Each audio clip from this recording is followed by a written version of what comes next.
Far out in the ocean, the water is as blue as the petals of the loveliest cornflower, and as clear as the purest glass. But it is very deep, too. It goes down deeper than any anchor rope will go, and many, many steeples would have to be stacked one on top of the other to reach from the bottom to the surface of the sea.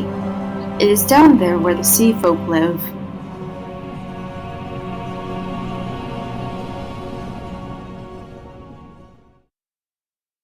Welcome to In Each Retelling, the podcast where we discuss various retellings and adaptations of works in the public domain. I'm your host, Jasmine Garcia, and joining me today is... Shamila Karunakaran, Sam Marcioni, Colleen Westmoreland, River Lane. And today we are going to be reviewing the 1989 classic, Walt Disney's The Little Mermaid. I want to start with is, what is everyone's history with the original Hans Christian Andersen fairy tale? Including, your first introduction was to this, even though I think for most of us, though not all, it is this movie. And any other retellings you may know about. For me, it was like the great illustrated classics where this was something that my mom would always get from Goodwill, like animated classics, fairy tales. Whenever I was a kid, I would read all of those. So my first actual introduction to Little Mermaid was through this. We didn't really have like VHS or TV. We had this dinky little TV, and we couldn't go to the movies. So all I could do was read books for entertainment. And my first actual introduction to The Little Mermaid, the Hans Christian Andersen version, this little dark little fairy tale where I was not expecting like so much angst and so much pain, and I was really feeling for this poor girl who I don't even think was named in the original version. Nope. I mean, I think a lot of fairy tale characters didn't really start off with names when you think about it. Like, yeah, she didn't. For me, the Disney version was the first version of The Little Mermaid, but I was also a undiagnosed autistic child who read a lot of books. Same. So I remember a kiddified version that did still do the Hans Christian Andersen thing, but left out some of the more gory parts of it. Ooh. I think it did do the seafoam thing, but it was like, LOL, JK, The Little Mermaid does have a soul. Christian Andersen was such a gay disaster. He so was. But, I mean, I've seen other variations of The Little Mermaid. I'm especially fond of Once on This Island as a pseudo-adaptation of The Little Mermaid. Unfortunately, I haven't read the My Love, My Love by Rosa Guy that inspired it, but we'll get into my complicated feelings on the Disney movie, but I think it's very interesting to look at The Little Mermaid as the allegory that Andersen intended it to be for, like, longing for what you can't have and the feelings of isolation that derive from it. So that was the more interesting part to me, although also I remember taking the version that I was reading in a book and I was just copying the pages on a printer so I could color them in. Aww. The Disney movie was definitely my first foray into the tale, though I am now kind of having a core memory unlocked moment with the illustrated classics version. I feel like we had a really, really prettily illustrated collection of various fairy tales and things as well. I do believe the story was in that also undiagnosed neurodivergent child that voraciously read, and my parents read to us a lot, and my brother and I when we were younger. So I do feel like the original story was in that collection, but The Little Mermaid has been my favorite of the Disney films since I was a tiny child. Remember pitching a fit in kindergarten because I was the only one who wanted to watch it at the end of the year. It was not a good day. So yes, it's always been quite near and dear to my heart. I am truly the biggest example of Disney's cultural hegemony is a hell of a drug, because I have no childhood memory, like, because I grew up as a unexpected closeted gender non-conforming child, so I was not into the princesses at all. Like, I was maybe a fan of like Jasmine from Aladdin and like Pocahontas, and I think I owned also Esmeralda's like princess doll. But like, also my favorite movies, like as a kid, were like the Star Wars movies and the more quote unquote what would be considered the boy movies, I guess. But I was also a really big fan of Aristocats, except every time I watched the Aristocats, I got mad about the fact that there was only merch for Marie and not for Toulouse and Berlioz. Honestly, that's fair. Like, what's up with that? But like, I knew about the Hans Christian Andersen story, I think, come around like late elementary, early intermediate, middle, because my school district is weird and splits 5th and 6th grade into its own school. And so, like, I knew of it as, like, like, things that are darker than the original, than the Disney version or whatever, like, in that context. But I have only seen the movie, like, 3 times, maybe. But there are parts of it that are just ingrained into my soul because my parents were Disney people. Like, I went to Disney World a lot as a kid.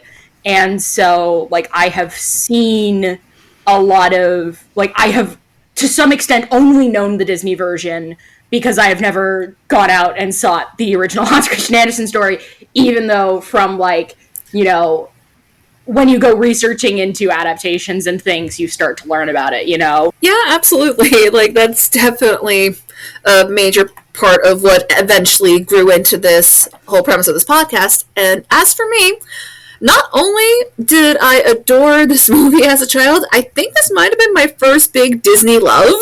Actually, according to my parents, I would wake them both, either them or my aunt who was living with us at the time, up just to watch this movie.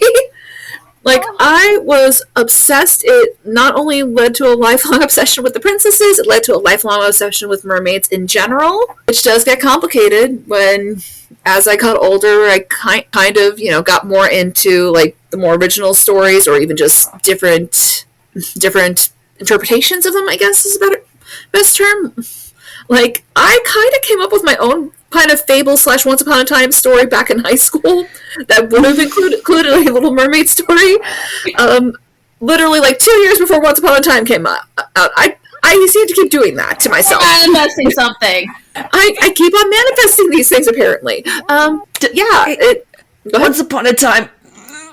We will get to feelings about that. We don't have time to unpack all of that. Put a can on it, put a lid on it, megasode. It's coming. Shh.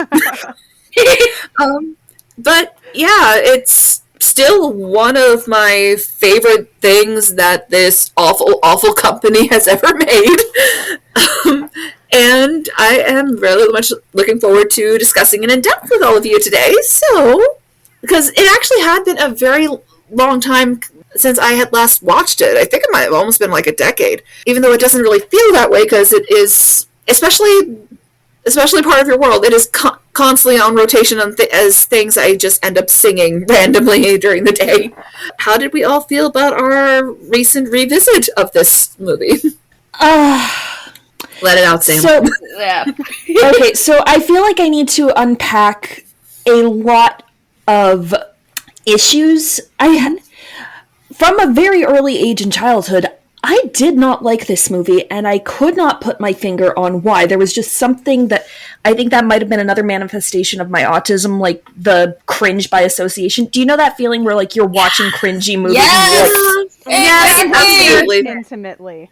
So, like, there was that to it, and then in 5th grade, my school did this thing called Junior Broadway, which was really just illegally taking the script to the movie and the karaoke tracks, and we're like, we're doing The Little Mermaid. And I had a crush on the boy playing Prince Eric, but I was already way too tall at that point to be a Little Mermaid, and I didn't want to be Ursula, so I didn't audition, and I was, like, the only person who wasn't doing it. And then there was this whole thing where, like, it got out that I liked him, and I got peer pressured into publicly asking him out and being turned down, so that was a whole thing. But then what really solidified for me what I didn't like about this is when I saw Brave.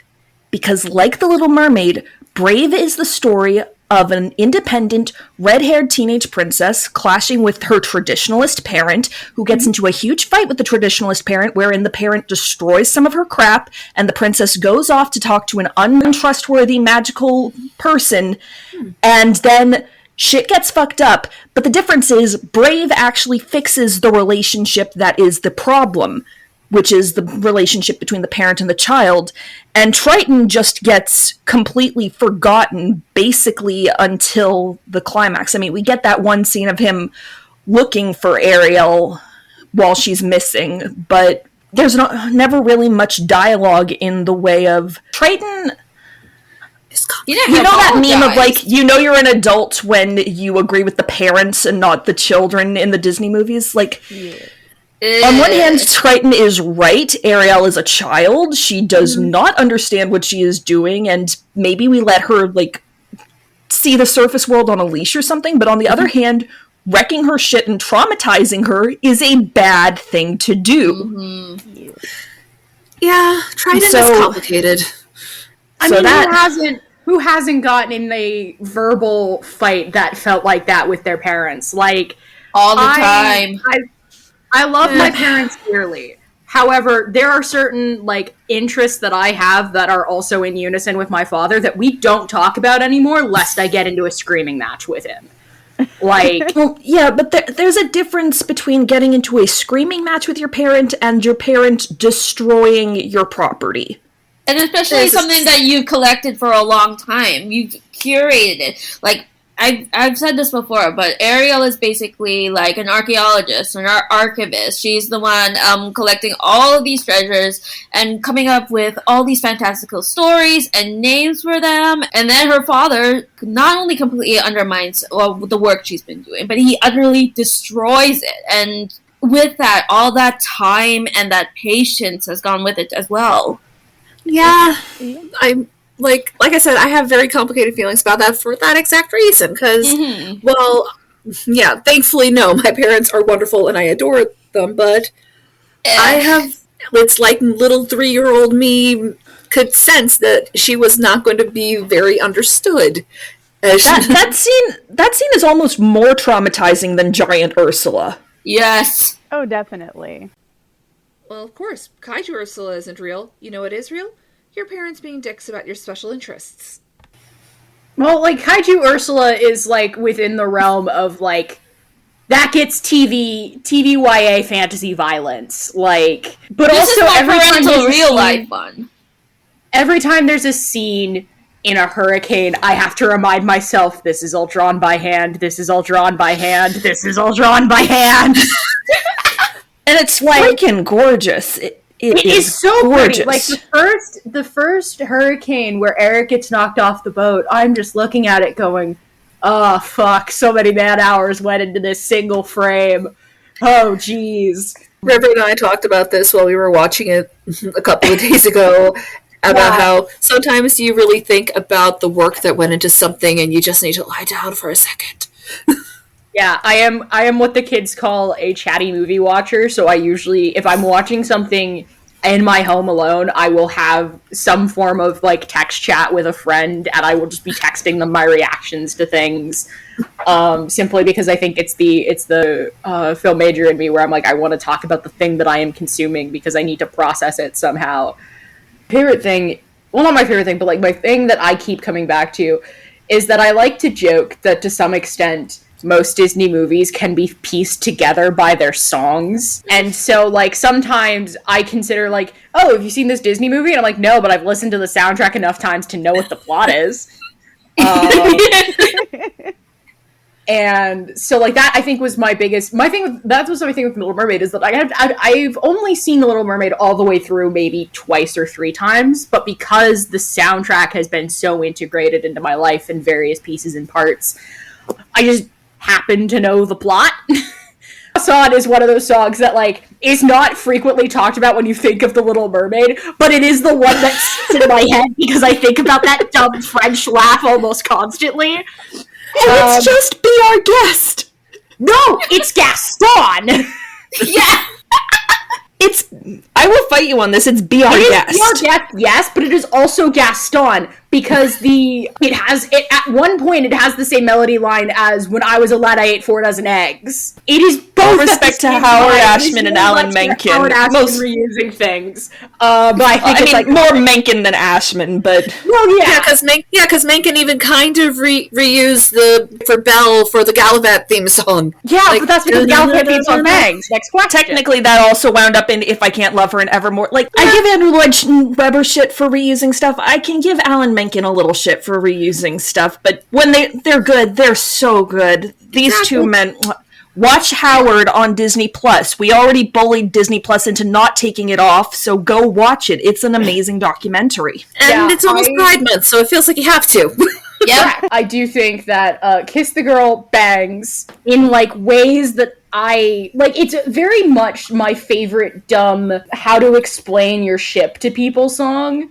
It's that, it is that and Timon and Pumbaa's intro to Can You Feel the Love Tonight be I can see what's happening. What? And what? They don't have a clue.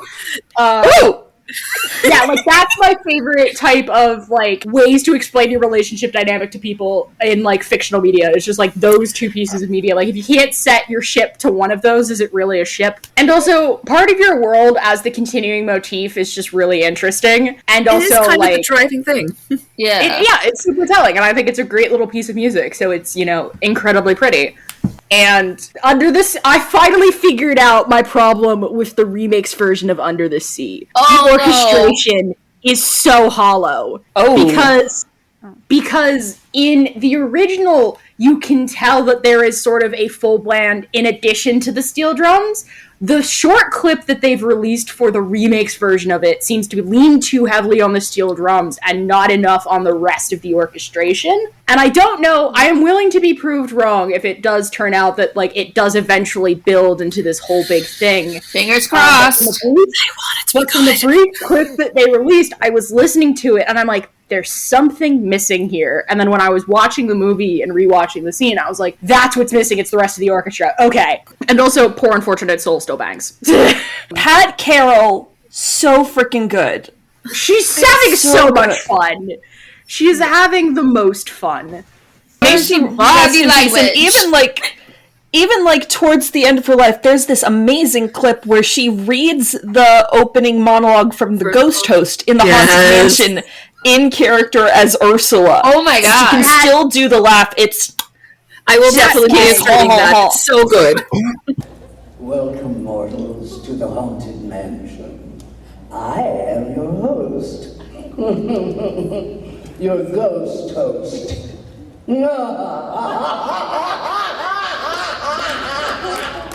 That can take it out of you. Our tour begins here in this gallery, where you see paintings of some of our guests in their corruptible mortal state. Kindly step all the way in, please, and make room for everyone. There's no turning back now. Your cadaverous pallor displays an aura of foreboding, almost as though you sense a disquieting metamorphosis. Is this haunted room actually stretching? Or is it your imagination?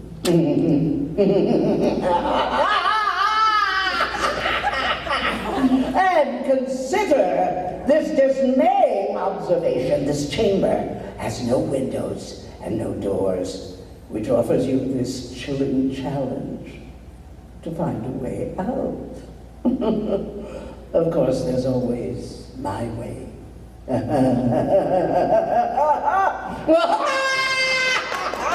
But yeah, let's talk about how flippin' iconic this whole soundtrack is, really. Like, we would literally sing this for choir in high school. Like, yeah, my choir teacher, she would have us do Disney classics, and the one song that we would always do, because this was an exercise that she had, she would always make us sing Disney songs as warm-ups. Oh, nice. I kind of do that already, so yeah. And it was always Under the Sea that was always included in the warm-up. Not any other of the soundtrack, but it's always Under the Sea, Under the Sea. Or something like that. I have not sung in years, so. No, you're fine. Part of your world has, like I said, it's kind of constantly running in the background of my brain. It is one of the many screensavers in my brain. Oh, good. I'm not the only one with screensaver music. I had this problem with the opening concert thing, and maybe this is just my theater person brain talking. I don't want to get all CinemaSins about it, but how do you set up for a concert that's supposed to have Ariel in that giant clamshell and nobody knew she was there? Did they not have a stage manager? That is a really good point, though. I like to think that like Sebastian to some extent probably is the stage manager, because that poor crab had such control issues. You think he'd let anyone else? He was just kind of hoping he would be wrong and that she would show up by some miracle of God. I like to think that he was hoping she would pull the stunt that Lilo pulls in Lilo and Stitch, where she's like trying to like tug everything on as she gets to her cue. Ariel probably was very Lilo-esque as a child. Oh, 1,000%.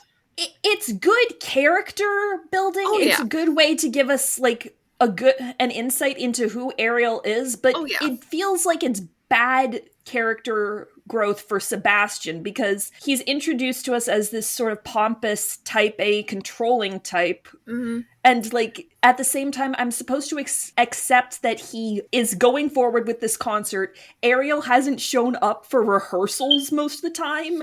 And nobody checked to make sure she was in the giant clamshell. That is a very fair point. Did he get distracted with high blood pressure or something? I think he's also the type of person and like royal advisor who's like constantly afraid of being eaten. Second of all, he probably wants to try and save face. He's like, like that's his whole like nervousness about the concert, is he's trying to save face. He's like, okay, if I pretend that she is there, maybe she will appear and, finally prove me wrong, and I don't have to tell her father anything. All of this is perfectly and utterly fine, and I will not die today. And then the house of cards crumbles. And then everything falls apart. I think we really underestimate how much Sebastian has the royal servant fear of death at every turn in this movie. And with Trident's temper, it's probably warranted. Exactly. I'm surprised he hasn't been electrified by the Trident yet. Exactly. Like that's the whole thing. But yeah, Colleen, did you want to say something? Oh, no, go ahead. Okay. No, I was just saying Colleen hasn't spoken that much, and I feel bad like we're all sea witches taking Colleen's voice. Oh no! Oh no! We become Ursula! No! No, not at all. No. I just, not enough coffee yet. Sorry, guys. No, it's okay. Do you want us to wait for you to wake up, or? No, go ahead. Carry on. Okay, as long as you're short, but God. With that said, I have to say, like, people are constantly, like, giving Ariel grief for, being quote-unquote selfish and whatnot. Like, yes. Teenager. She's 16. She's a teenage princess. She has never had a hardship in her life. Exactly. And also it's what makes the story interesting, shockingly enough. This whole idea that the Disney princesses need to be role models, while good in theory, kind of messes with good storytelling to a certain degree, I feel like. And you kind of see this with the remakes a little bit. I will cop to this as an only child. I don't understand what it is like with multiple siblings, but she's also the youngest. Same! She is a baby. She is the baby of the group. She's the baby of the bunch. And it is implied that, like, mom died shortly after she was born. Yeah, we can't get into the prequel. We're not. I'm not talking about the sequel. It's implied. I'm talking about the sequel and the prequel because I don't hate myself. Listen, and the second one was not that bad. They're out of the scope of this podcast, but no, but like even from a narrative perspective, like that is still the thing that's supported, is that like as the baby of the bunch, mom probably vanished out of the picture sometime after she was born. So that might explain why Triton is so overprotective of her. Oh, it absolutely does. I completely understand why Triton is the way he is. Like, he's just going about things the wrong way, as many grieving people do, unfortunately. Unfortunately, yes, that does tend to be a trend. But no, I definitely agree with that she's the youngest. There could be a level of like, well, whatever, it's fine. I'm supposed to be in the center of this thing, but there's enough of my sisters there and Sebastian and didn't even think about it. Take. I know everyone is obsessed with Eric as like the Disney prince of choice. Like if you have to go off and pick a Disney prince, Eric is one of the more frequent appears in those of the heteronormative persuasion. For me, as someone who has a card-carrying member of the basic white boy society, I think he's fine. He's fine. My one concern is that like, Eric, you are the heir apparent to a seaside kingdom. Be a better swimmer. Exactly. Ill-prepared. I mean, Eric's nice, but I think it's a problem, He puts honestly, the Eric that he in generic. he doesn't have a lot of person. And I really liked that when they did that anniversary live special with Ali Carvalho as Ariel, they brought in one of the musical numbers from the stage version only. Oh yes, that's a really good one. Because I think the biggest problem is that when Eric and Ariel are together, the majority of their relationship is told through wordless animation, and it's beautiful wordless animation. I mean, I don't at all relate to Ariel suddenly having legs for the first time ever, and she's able to run and dance in heels of all things. Like, that might just be me projecting my own weak ankles onto things. Like, I would be falling and in pain even if I didn't have the Hans Christian Andersen of it all. But it would have been nice if there were one moment where Eric was playing his flute, but then it transitioned into him singing his own version of Part of Your World to mirror him with Ariel a little more and give him a little more character depth. And it's just this sense that we're missing a personal resolution for nearly everybody's journeys because we're all so focused on getting that big damn kiss. Eric, that is a fair point. Eric gets a lot of told, not shown, which is not necessarily, which on the one hand, sure, may be lazy, but on the other hand, I kind of expected out of a Disney princess movie. We are not here for the prince very often. Like, I think in most instances, we are barely here for the prince, with very few exception. So you get sort of from his advisor, whose name, if he has one, is escaping me. Grimsby. He's actually voiced by Bill Lee, who was Roger in 101 Dalmatians, and nobody at Disney knew this, and he had to tell them, I've been in a Disney movie before. That's like Taika Waititi forgetting Natalie Portman was in Star Wars. Also fascinating. But I hear you. I hear all of your arguments, but listen, maybe it's because I'm a little older than a couple of you anyway. He's a nice boy with pretty eyes who loves his dog, okay? I, too, would risk it all for a blue-eyed prince who is willing to jump on a burning boat for his dog, okay? Okay, but the dog... I also need to bring up Max, because that should have been a red flag to everybody at the wedding. Like, Vanessa just kicked Eric's dog, and Eric did nothing. Right? Eric was under a spell, okay? We can forgive him, but everybody else, yes. Right. Like, they should have noticed something was up. I mean, It's it's also a royal wedding. Are you going to say shit at a royal wedding and risk death? Fair enough, yeah. Yeah. That's also fair. But no, Eric gets a pass because he was all siren songed and whatnot. Yeah, which brings up such great and troubling implications about the whole thing. But we're not going to get into it. I'm refusing to get into it. I mean, she's the villain. I definitely see what you mean. Like, yes, there's some frightening implications there, but she is the villain at least. I don't think Ursula planned to do anything with Eric afterwards. Yeah, no. I don't either. She just wants the power. And apparently Ariel, I forgot this detail because there are so many cinema sins type thinkers who are like, why is Ariel able to sign a contract if she's 16? Because the magic says so, apparently. Don't question it. It's magic. Magic has rules that you have to follow. Or maybe the age of majority, but down under the sea is 16. It's Tuesday. Don't worry about it. A wizard did it. It's always explanation. Yeah, but Sea Witch did it. I think that the magic of it all is just sort of, like child logic.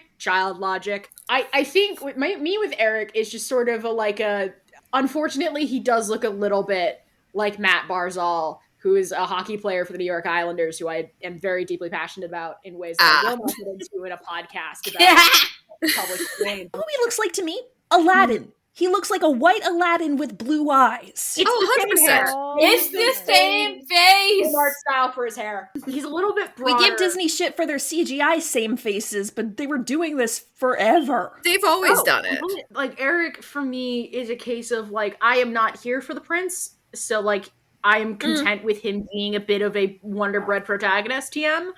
But he gets a lot of told, not shown, which is fine. We don't have a lot of time. We were in an easy breezy hour and a half long kids movie. God, I miss when movies were an hour and a half. We don't have the attention span for longer. But like, the other thing about the hour and a half runtime is that once Ursula's like, fuck, they got too damn close, and said, I'm gonna move this ahead so I can get, the power I want, her sudden appearance with the voice just starts the cascade for the climax so goddamn fast that I blinked and I'm like, did I miss an edit? Did something, am I missing a scene? Did it skip over something? But no, the climax just starts that quickly, which I get. We gotta pick up the pace a little bit. So wait, what did you think you missed? I think I might have, I don't know if I missed the scene. I know I didn't miss it because I know they do a scene where they get on the boat and they're like, oh yes, Ariel comes down and like announces like, oh yeah, he's marrying this chick who has Ariel's voice but is very clearly like the audience knows is Ursula. But I guess I forgot that Eric gets siren songed. So Eric's decision to immediately go along with it and get on the boat and have the boat's halfway out to sea by the time Ariel gets there. I'm like, wait, hang on, what did I miss? And the fact that Flounder pulls Ariel, that stretches my suspension of disbelief. That poor little baby fish. But actually, I want to circle the whole marrying Vanessa thing. First of all, props to Jodie Benson for differentiating Ariel and Vanessa's voice so well.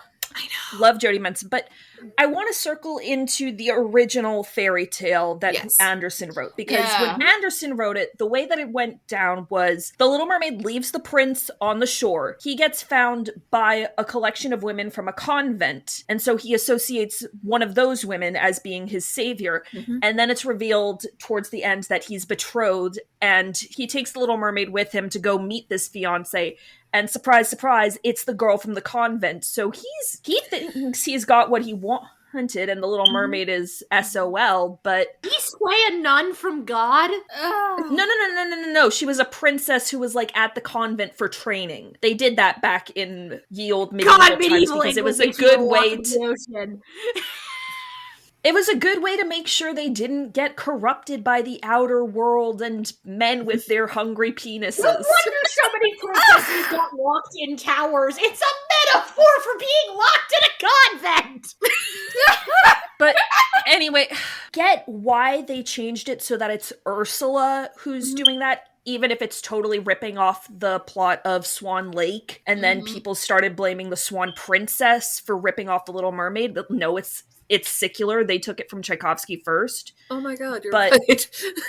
But everything comes back I to don't know. the I think that actually that misses part of the tragedy. I should say scrubs away part of the tragedy from the original, because that was just another layer of Hans Christian Andersen's gay whining, no!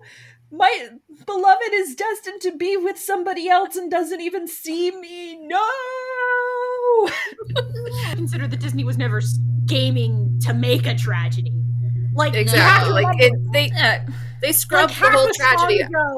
Half a song ago, we were in a pond with a singing Jamaican crustacean talking about how he needs to pony up and kiss the girl.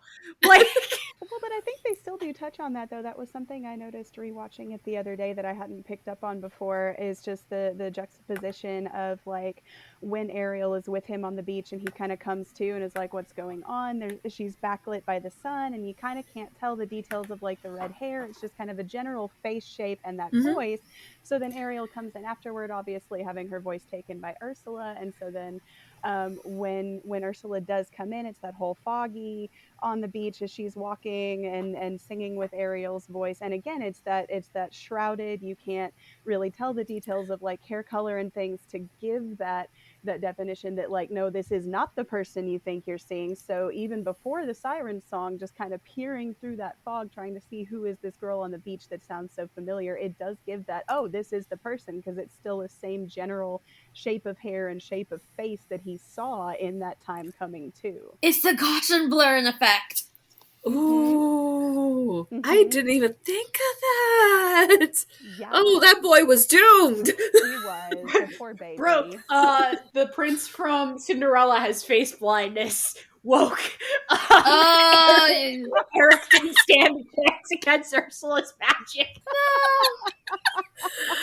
Oh my god. Yep, you're right. You're so right. Like, My and soul yeah, jo- like my soul I'm joy really glad life you is actually cracking circled back jokes to the about original Disney fairy tale movies that I because have thought. you know people do always kind of talk about how what a terrible adaptation it is, but because like Howard Ashman essentially like created the whole storyline. Like most of this was his baby beyond just the music, but the original is basically the pinings of a gay man from a time where he couldn't really be out at all. Like supposedly there are letters to his beloved. That was the most he could really express. Meanwhile, with Howard Ashman, as shitty as it was to be a gay man in the 1980s, he was able to be more open about it, and this is him kind of writing the love story that, well, everyone deserves, but let's face it, I think a lot of queer people long for. So, like, in terms of just, again, the whole conceit of this podcast is just what do these retellings tell us about, you know, the culture and the person who is orchestrating it. So If they get married under a rainbow, does that mean they're both bi? I'd like to think so. Bye for bye. Accepted. I mean, my ideal is everyone is bi until proven otherwise. Yeah, that's me too. Yeah, that's just a great way to experience media, and also Little Mermaid quite literally went through a transformation to be with the one she loved. I'm sure you could probably read some form of trans metaphor into that if you wanted to. A good chunk of the trans people I know of do have a fondness for this movie for that exact reason. Not all, but a good chunk. I also just want to know a lot about Ariel's sisters. Yeah. Simply because, like, there's 7 of them. What are the familial dynamics of seven sisters who have to share a bathroom, apparently? Lot of hair pulling. Oh, what is the age gap between Ariel and the eldest sister? Was this bitch just cranking them out, or were they all, like, released like eggs? Don't think about it too hard. But, like, I don't know. I want to know what the dynamic of this family is. How does it work? I mean, you see a little bit of it in the TV series, but we're not going to get too much into that.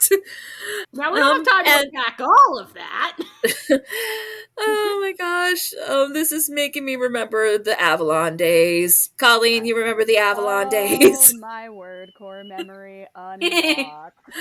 Shall we explain? I don't know if this is going to end up in the final episode, but I kind of feel like explaining. Yes, we should. We should, for nostalgia's sake. I demand context. Yes. All right, so this was not how Colleen and I met. We had met before that, but basically we had stumbled upon what was essentially Hogwarts, but for Disney characters or various fairy tale and mythical characters. And a good chunk of the people on there did in fact play Ariel's sisters. So we did get to see a little bit of how they would interpret that dynamic. What is this, Tumblr 2012?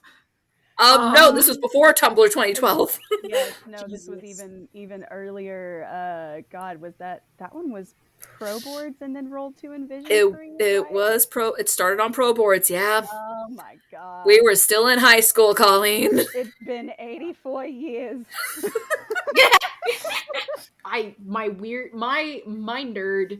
My nerd quirk of choice is I get really way too fixated onto, like, minor details that do not objectively matter to the story being told, but I would like to know for the sake of completionist. But that's the sort. So, like, you know, you tell me that this father has 7 princess daughters and a 16-year-old rebellious one, and I'm like, all right, but what about the other 6? What are they doing? Like, is this just a phase they all have, and they have to grow out of it? Is this a thing that only Ariel has been allowed to express, but the others have thought about it, but have swallowed it due to duty and the sacred nature of being a princess in a kingdom? Are any of them betrothed? Are there other mermaid kingdoms? I gotta know! I mean, there is a throwaway line that suggests Triton is in charge of the entire frickin' ocean. Yep, one child for every ocean, which, oof. Yes. Ooh. Yeah, which means that eventually when Triton dies and all of the princesses have been married off to different princes, the question then becomes, when is the inevitable civil war? That's what the sequel should have been about. The sequel should have been about the inevitable civil war that happens when Triton dies and all 7 princesses... Especially if he didn't name an heir of sorts. You know, assuming that the undersea ocean is male primogenitor, this man does not have an heir. So he has to name one of these, like, fuckboys that his daughter has married as heir apparent. And what Civil War nonsense. We could have had Game of Thrones under the ocean. But no. Yes, fun for the whole family, River. Like, don't get me wrong, that is a primo story idea. Please hold on to that. But let's be real, this is still Disney. But I think just seems to be whoever gets the trident gets to be in charge. that is true. But yeah, I think Atina, Atina is the oldest. I'm pretty sure she's next in line. Yeah. You think it's sort of an Excalibur situation where, like, where Triton's gonna, like, stick his trident into, like, a rock face somewhere? That would be hilarious. That would be hilarious. I know you said you didn't want to bring it up, but the sequel makes it clear only Triton or one of his descendants can pull the trident from its magic stand in the palace. But once Ariel's daughter Melody gives it to Ursula's crazy sister Morgana, now Morgana's in charge for some reason. I owned that movie on VHS. Okay, so did I. It's okay. It's okay. There's also a cutscene in the original where it's like, oh yeah, Triton and Ursula are siblings, and that's sort of into that idea. Oh, the musical went deep into it. Like at one point, the musical was like, oh yeah, Ursula's responsible for Ariel's mother dying. Which I have questions. Wild.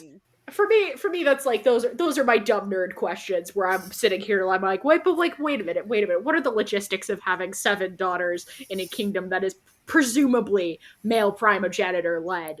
What are your genetics so fucked up that you had 7 girls, one after the other? What? How did this happen? Some of them transgender. So. I was gonna say. And maybe some of them are twins. Yep. That is also true. Yeah, why not? Fish do trans their gender. They do. Yeah. But, like, getting back onto the actual topic of the movie, TM, because, like I said, I have very little to no grip on the original story. Other than in like things that are so much darker than the thing they were adapted from or whatever. We all watched those videos when we were 11 or 12, didn't we? I mean, we read articles because YouTube was not that big when I was 11 or 12. It was not really a thing yet. But yes, River, remind us you are the baby. Yeah. I am the baby of the pack. I'm well aware. But, like, yeah, we all did the edgy, cracked article, like, things that are, way darker than they initially appear, obsessive pop culture disorder and whatever. Thanks, Daniel O'Brien. But, like, I think that the movie is one of those things where it is deceptively simple. And I think that's one of the great instances of, like, the plot can sometimes be deceptively simple and you can still have a grand old time. Like, I do not need grand complex plots, even though I just made my pitch for... I was about to say, you sure? I just made my pitch for Game of Thrones mermaids.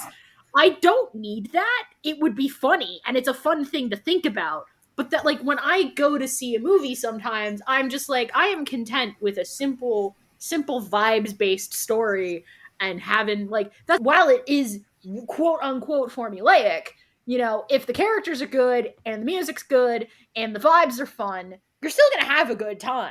And I think that, like, in the case of, of all of the Disney princess movies that I have sat through in my time, which isn't very many because, they were not my thing as a kid. I just sort of osmosized them into my brain. Disney do be cultural hegemony will get to you eventually. It will come and eat you alive. And I think that's truly the most, maybe not heinous, but most remarkable thing that this hellscape conglomeration has done is say what you want about the corporate politics and the bad, terrible moves and the monopolization of our media. But when the artists get it right, oh God, do they get it right. And it'll just sink your teeth into you. And you're just like, well, I guess I'll die for this. You can know to some level that all of this corporatization and all of this is fake and all of this is to move profits forwards, and that Ron DeSantis is fighting a land war in Asia and is trying to deal with a mouse when profits are on the line. But then you're standing in, even just like in the Avatar land in Animal Kingdom. Animal Kingdom, and you're like, thousands upon thousands, hundreds of engineers went to work and found a way to make rocks float without visible rebar. And that shit is sick as fuck. And I think, and that also leads into like the you know, say what you want about not filming on real sets, and like the screen thing that they built for The Mandalorian and for the Book of Boba Fett. You look at that and you're like, God, I wish someone would pay me $1,000 or, you know, hundreds of thousands of dollars to go make weird art and go invent something for this to continue to make great art. And I think that like there is a deep complicated sensation where even watching the classics, like the Renaissance classics, especially like this, is because you know that like at one point there is an alternate timeline version of this Earth where Disney fell apart after Walt's death. Like there is an alternate version of reality that after the Black Cauldron, Disney falls apart and all of the animators spun off into thousands of mini animation studios. There's a version of the multiverse out there where Jeffrey Katzenberg got his way and part of your world was cut. Oh, you don't want to think about it. Perish the thought. We don't cut. There are multiverses where Disney is not the conglomerate that we know it to be. Oh yeah, for sure. But we exist in the multiverse where it is. And I think that as we continue to do this podcast, that is going to be the thing that is going to keep popping up, because Disney has adapted so many things in the public domain. I know. Is that you're gonna question it's going to get swallowed by the Disney conglomerate eventually. Either that or Star Wars will get it first. Ayo! Ayo! Sister podcasts! But no, like, one of the more complicated things in my life is just the fact I have a deep, abiding love for these classic stories. That's why we're doing this. But also Disney is probably in my DNA at this point. So it's just, the mouse comes for us all. Yes, and the thing is, the mouse, despite the fact most of what made it great was using the public domain, it has also been single-handedly kind of trying to weaken said public domain for everyone else. And that makes things very complicated for me. But, and also there is just the matter of, you talk about The Little Mermaid, most people are going to be thinking of this. They're not going to be thinking about classic story, and I don't know. What do we think? Is that for the better or for the worse? Because I could definitely see both arguments there. I mean, I think there's value to both stories, but they serve different purposes at this point. Like, Hans Christian Andersen's is extended gay whining through metaphor. Yeah. And who hasn't gay whined through metaphor at least once in their life? Absolutely. Yeah. The movie, it has its issues, it has its flaws as the product of an evil corporation, but it's so hard not to get sucked into how many artists were brought together and inspired to make something beautiful. You have the voice actors, you have the animators. Glenn Keane, oh my god, Glenn Keane is such a gorgeous animator. You have this beautiful score from Menken and Ashman, even if some of the tunes are recycled from one place or another. Shout out to Little Shop. Yes. I mean, they literally called Part of Your World Somewhere That's Dry when they were working on it. So, like, of course. Our friend Emily has done a mashup of the two, and it's barely a mashup. We love Emily for that. Yes, but shout out to Emily Clark.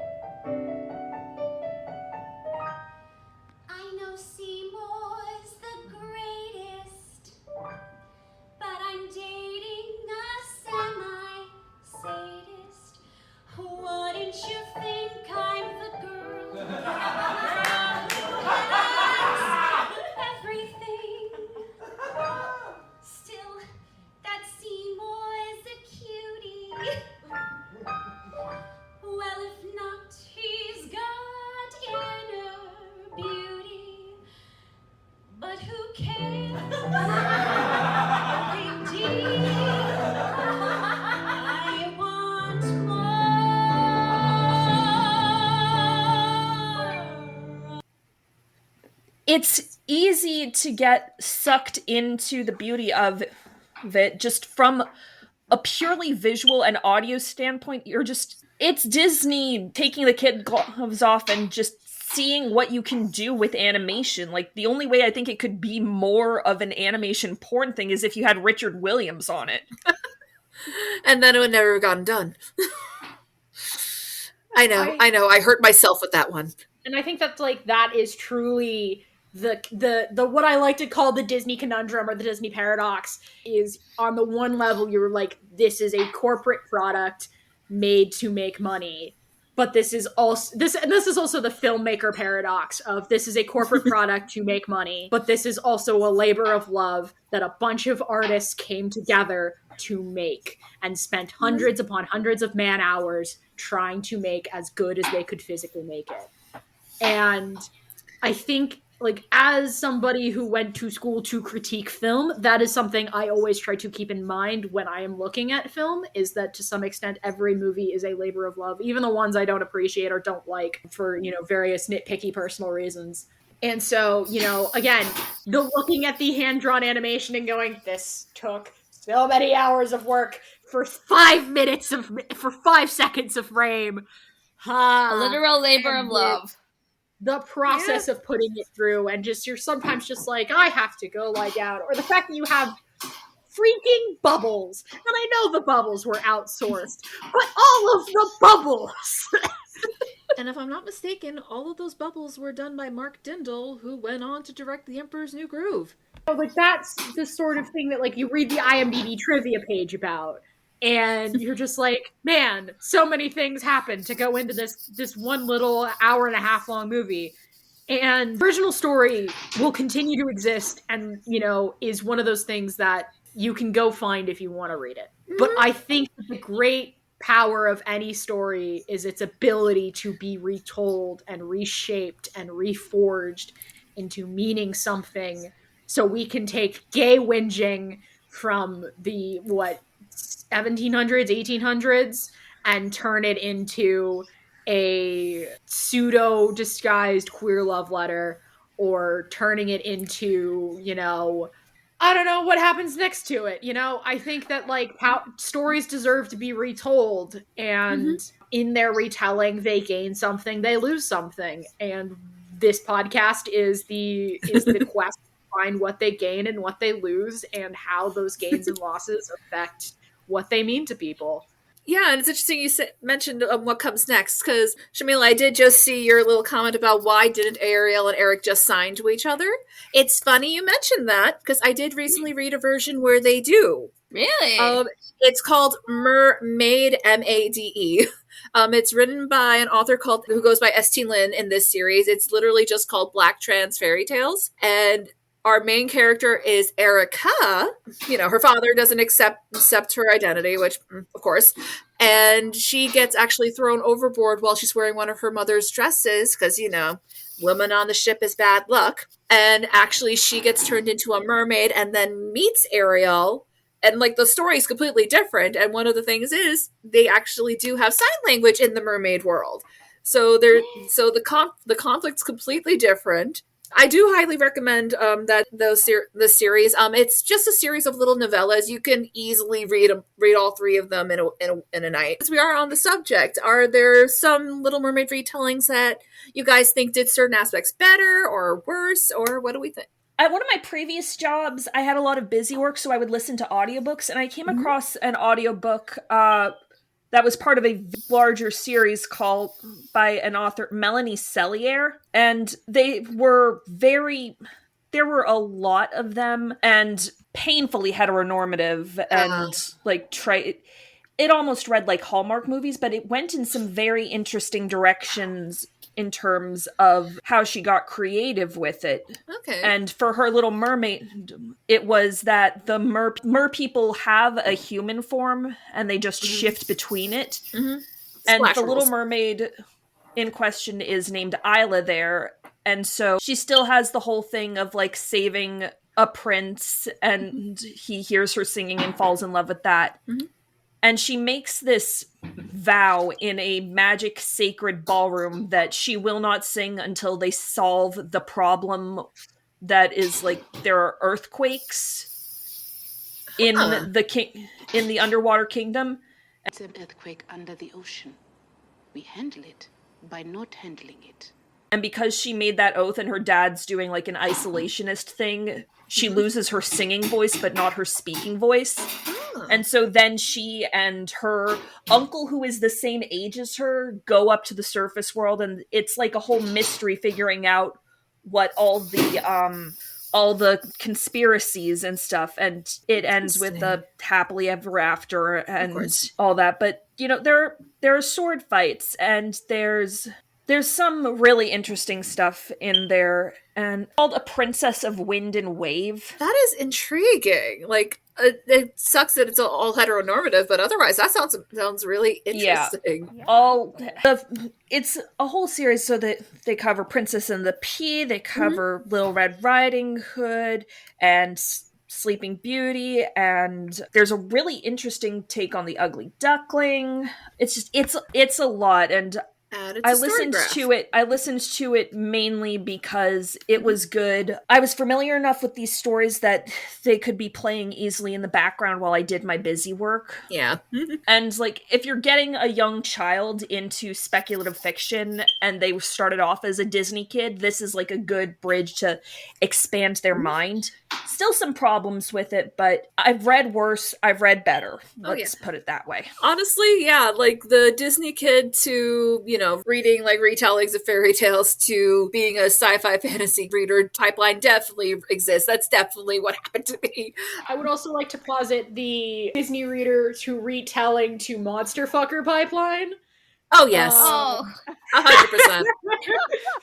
Not even joking. Nope. Lord knows that the minute that some people found out that mermaids and sirens got fuckier in the adult world, so to speak, like got like weirder and more monstrous, and that sort of vibe, everyone went, now hang on a minute, there's something here. Sirens weren't originally sexy. That's just the result of translators making them sexy. Yeah, fair enough. But it's interesting you mentioned that, because Colleen and I were talking about this the other day. There is a very beautiful book of poetry that's like telling essentially a monster fucker's fairy tale. It's called The Red Door. I absolutely adore it. And literally one of the poems is called Terry Loves Monsters. And it basically goes on to say how even as a child, she was fascinated by Ursula, and she was actually quite sad when she gets an admittedly very epic death scene, but couldn't quite put her finger on why, because why would a little kid be able to express why it made them sad, Something villain hot, something tentacles. Yeah, no, I do highly recommend that book. It is gorgeous. What I hope to do here is kind of help people expand their horizons a little bit too. Like, yeah, we are starting with the most basic one because basic so you can get weirder. Exactly. And like, not to mention, there is kind of a movie coming out. So why don't we delve into our preconceptions of the upcoming remake? On the one hand, Disney, stop remaking your classic movies so that you can reestablish your domain right over them. On the other hand, Hallie looks like she's going to be great. I'm excited for Daveed Diggs because he hasn't disappointed me in anything he's done yet, even though I've not seen Blind Spotting yet. Not the only mermaid thing he's done, incidentally. Look up the song The Deep and then read the book that was inspired by it. Wild. On the list. I'm mostly just, I don't like how icky it looks visually. I know Rob Marshall can do better. He did great underwater scenes for Mary Poppins Returns, and he did better with night scenes in Into the Woods. And Chicago was 20 years ago, but that play of light and color, it used to be something he was so good at, and like, it's so hard to see stuff in the trailer, and like the realism that they go for on Flounder, and I'm happy for Hallie. I've heard really good things about her. It's been an absolute joy to see how much Jodie Benson has uplifted her through all this. It's been the most loving and supportive thing.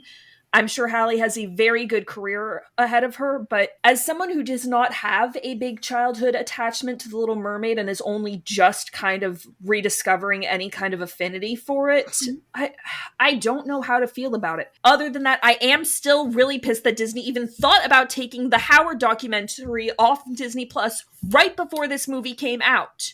Right before it came out and right before Pride Month. That just seems like a very 1-2 punch there. A good thing we bullied them.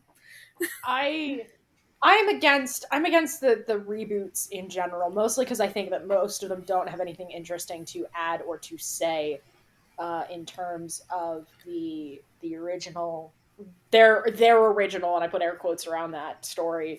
I think the only good one has been Cinderella because they deemed to do something different with it, and Kenneth Branagh is a very good director, and also Richard Madden can do no wrong. Jungle Book. And I'll fight for Maleficent. I'm sorry. You can disagree with me all you want, but I will cop to have not seeing Maleficent. Hang out, they're wonderful. On the one hand, stop remaking your old shit. On the other hand, you know, I'm sure Hallie's going to do great. I'm sure the new cast is going to be fascinating. On the other hand, I wish it wasn't Melissa McCarthy. I wish it had been Titus Burgess or Lizzo. But yeah, I think Jasmine, you suggested Lizzo, and I think that would have been really funny. She was campaigning for it for a while there. 10 out of 10 would have let Lizzo. He did Ursula for like villains cell block tango. No, that was Amber Riley. He did it for like a concert at Vulture.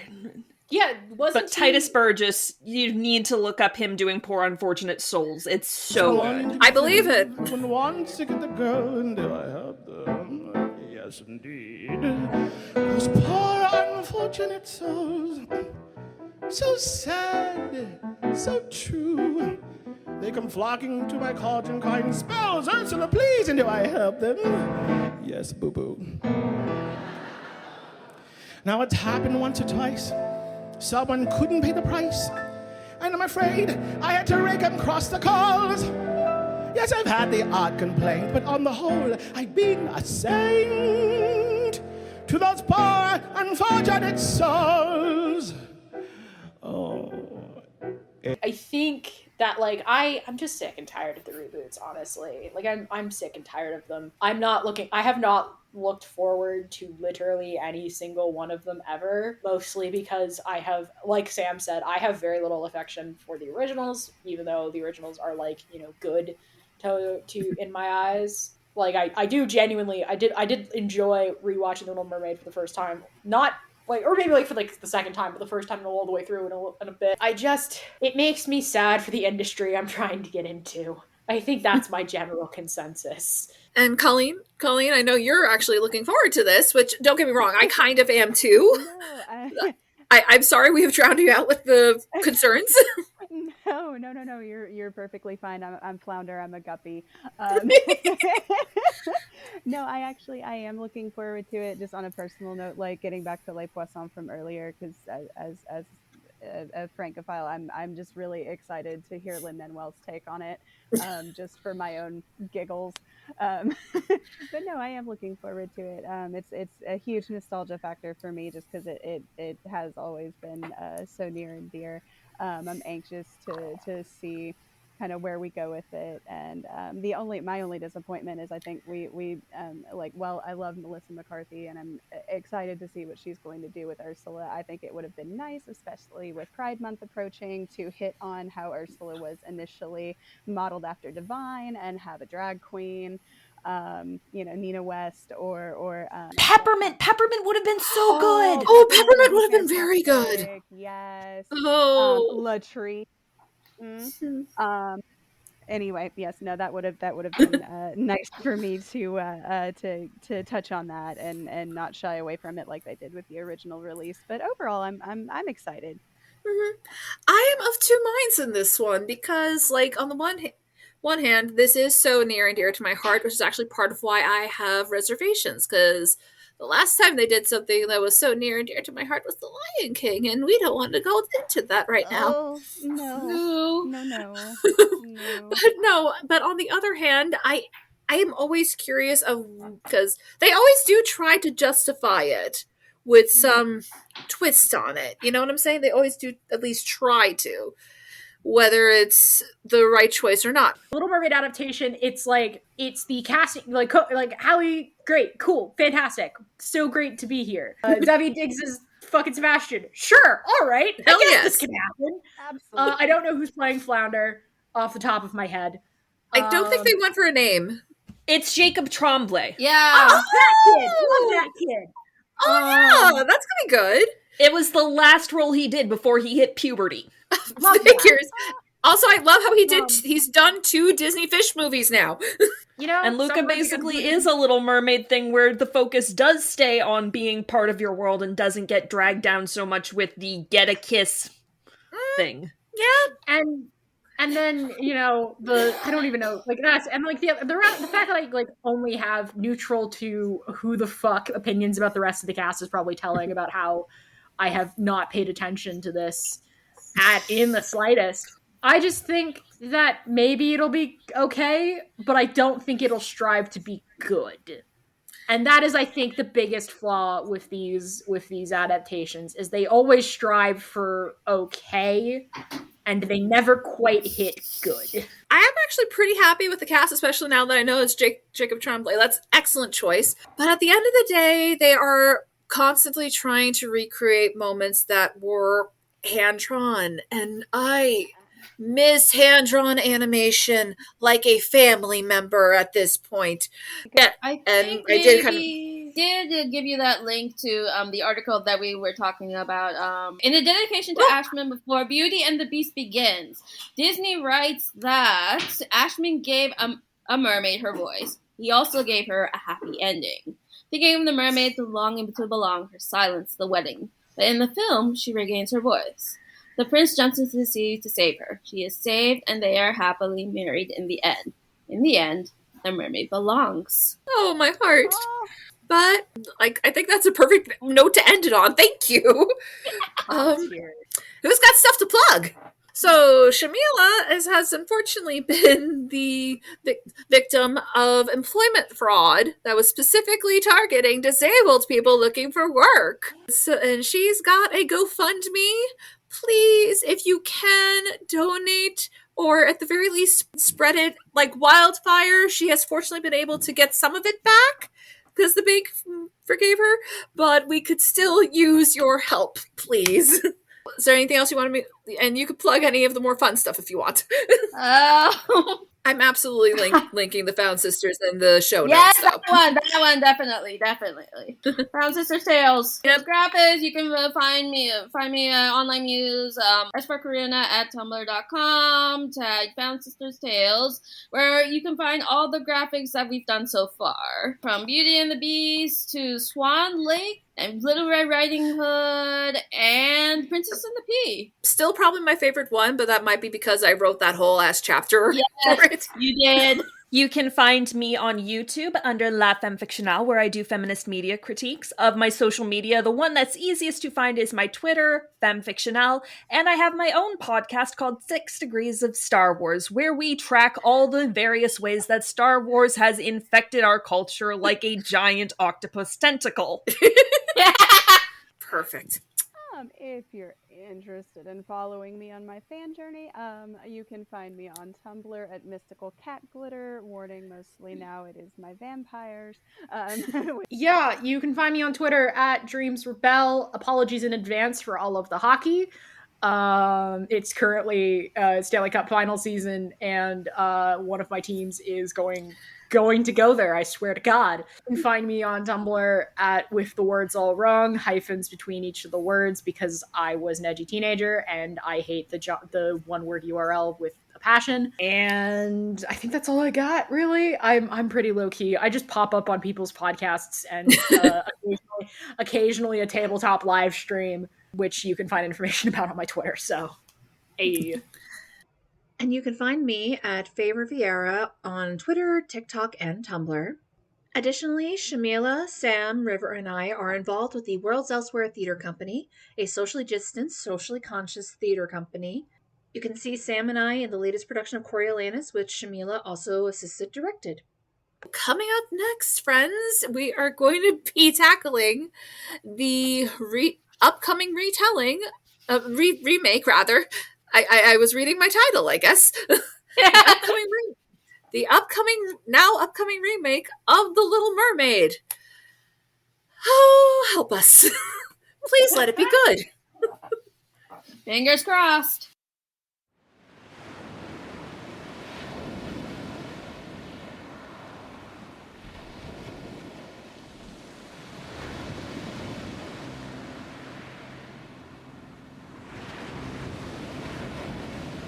On board, the ship all was astir and lively again. She saw the prince and his fair bride in search of her. Then they gazed sadly into the seething foam, as if she knew she could hurl herself into the waves.